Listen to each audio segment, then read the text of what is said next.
शास्त्रों में स्नान के पहले और स्नान के बाद के कार्यों को लेकर क्या करना चाहिए और क्या नहीं, कुछ नियम बताए गए हैं जो कि सनातन धर्म का पालन करने वाले प्रत्येक व्यक्ति को मानना चाहिए।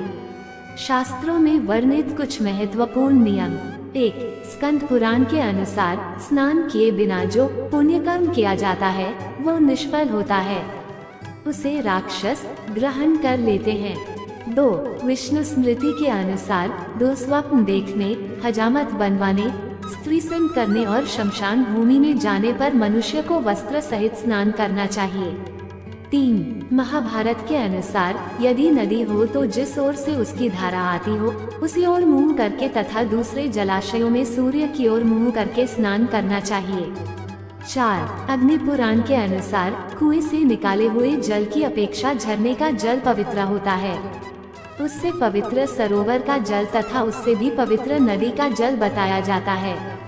तीर्थ का जल उससे भी पवित्र होता है और गंगा का जल तो सबसे पवित्र माना गया है।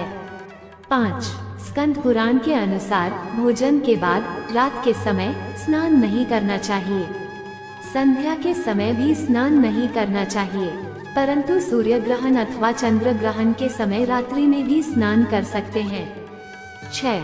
गरुड़ पुराण के अनुसार पुत्र जन्म, सूर्य की संक्रांति, स्वजन की मृत्यु, ग्रहण तथा जन्म नक्षत्र में चंद्रमा रहने पर रात्रि में भी स्नान किया जा सकता है। 7. चरक संहिता के अनुसार बिना शरीर की थकावट दूर किए और बिना मुख धोए स्नान नहीं करना चाहिए। 8. नीतिवक्यामृत के अनुसार सूर्य की धूप से संतप्त व्यक्ति यदि तुरंत बिना विश्राम किए स्नान करता है तो उसकी दृष्टि मंद पड़ जाती है और सिर में पीड़ा होती है। 9. प्रजापति स्मृति के अनुसार कांसे के पात्र से निकाला हुआ जल कुत्ते के मूत्र के समान अशुद्ध होने के कारण स्नान और देव पूजा के योग्य नहीं होता, उसकी शुद्धि पुनः स्नान करने से ही होती है। 10. मनुस्मृति के अनुसार नग्न होकर कभी भी स्नान नहीं करना चाहिए।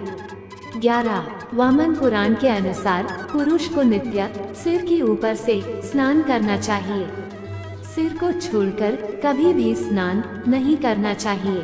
सिर के ऊपर से स्नान करके ही देव कार्य तथा पितृ कार्य करने चाहिए। 12. ब्रह्म पुराण के अनुसार बिना स्नान किए कभी चंदन आदि नहीं लगाना चाहिए।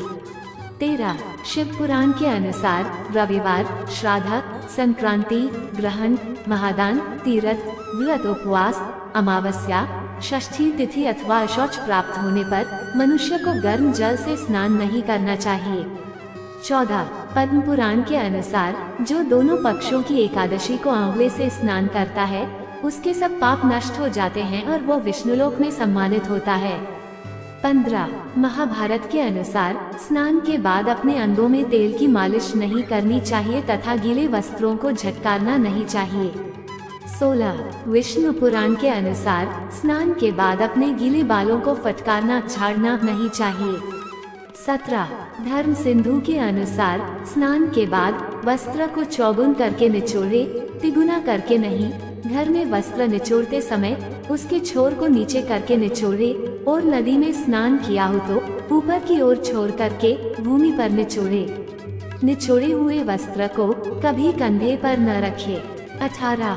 स्कंद पुराण के अनुसार स्नान के बाद हाथों से शरीर को नहीं पोंछना चाहिए। 19. वाधूल स्मृति के अनुसार स्नान के समय पहने हुए भीगे वस्त्र से शरीर को नहीं पोंछना चाहिए, ऐसा करने से शरीर कुत्ते से चाटे हुए के समान अशुद्ध हो जाता है, जो पुनः स्नान करने से ही शुद्ध होता है।